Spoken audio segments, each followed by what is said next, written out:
Fine. यदि मान लो कि म्यूचुअली एक्सक्लूसिव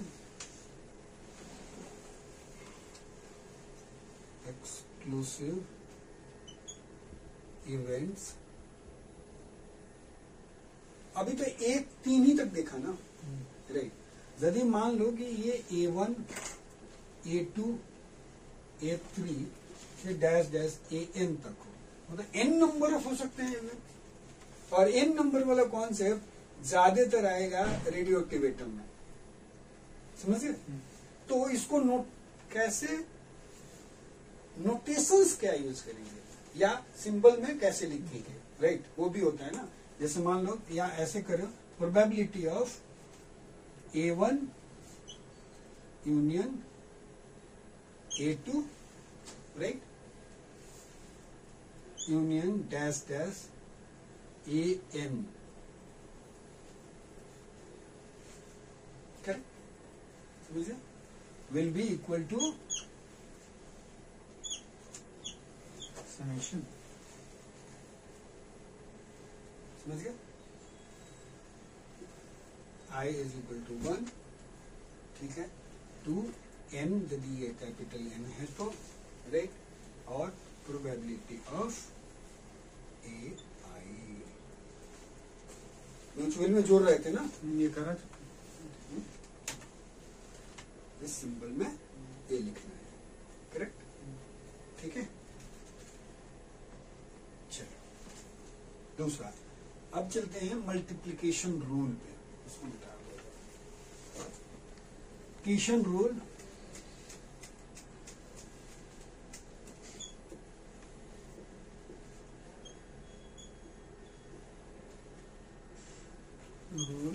when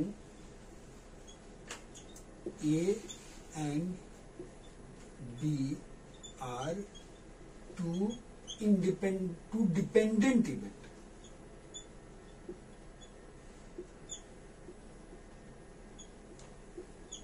यदि डिपेंडेंट इवेंट होगा तो, डिपेंडेंट मतलब वही कि ये हो चुका, मतलब ये वाला, हाँ हाँ, ए के होने की probability when B has occurred like this, समझिए, तो डिपेंडेंट हो गया ना, उसके होने के बाद दूसरे इवेंट के होने की probability, right. So they both events are dependent event होगा, तो मल्टीप्लिकेशन रूल जो होगा वो होगा P A intersection B will be equal to P A multiplied by probability of B A, correct. इसको कहीं कहीं पे ऐसे भी लिखा होगा, P of A into P of B divided by A, ऐसे भी लिखते हैं लोग, ऐसे लाइन खींच करके लिख देते हैं, ठीक है। इसको सच दैट भी लिखते हैं, और गिवन दैट, राइट, ऐसे भी लोग लिखते हैं, करेक्ट, किसी किसी बुक में लिखा होगा, दोनों सेम चीज है, ठीक है।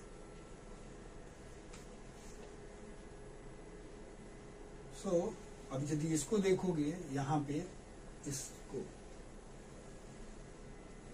इससे हम ऐसे भी लिख सकते हैं, देखो कि P probability of B given that A has occurred,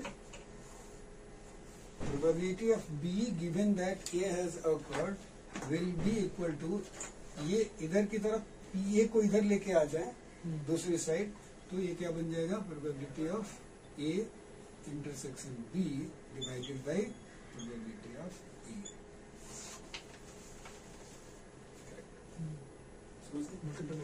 हाँ। तो यदि ये निकालना हो कि प्रोबेबिलिटी ऑफ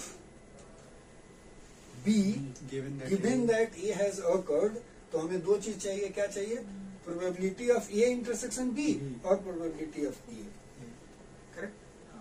तो हम निकाल पाएंगे, ए का होगा तो सर वहाँ पे ए हो जाएगा, और इसमें ये कंडीशन होना चाहिए, व्हेन क्या, probability of A should be greater than 0, बस ग्रेटर देन 0 होना चाहिए, 0 होगा तो क्या हो जाएगा, इनफिनिट हो जाएगा डिवीजन में ना, ठीक है बस।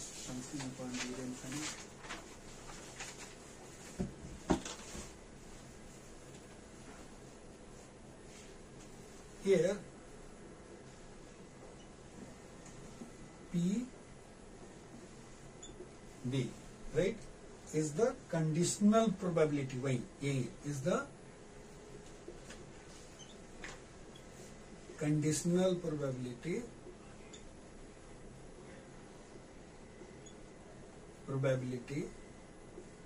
same B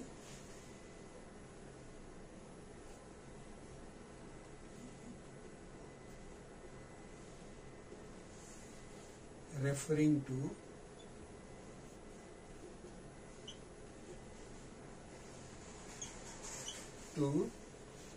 the chance of B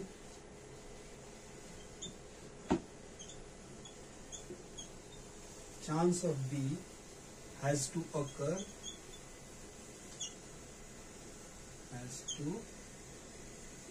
occur after the occurrence of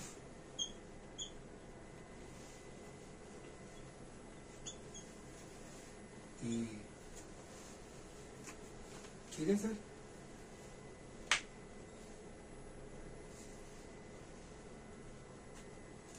In the same way एक और हम फॉर्मूला लिखते हैं, यही इसका उल्टा ऐसे भी हो सकता है कि P of A intersection B can be equal to P of B, ठीक है, into multiplied by P of A B. समझे? Probability of B into multiplied by probability of A given that B has already occurred. यहाँ पे क्या था? Probability of A given that probability of B A has occurred. इसका just उल्टा हो गया यहाँ.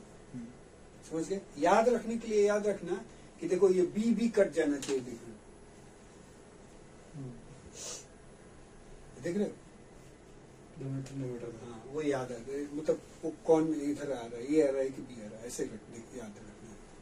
ठीक है? यहाँ पे when again यहाँ पे क्या होना चाहिए? ये कब ट्रू होगा? when probability of B is greater than. ठीक है शरद जी?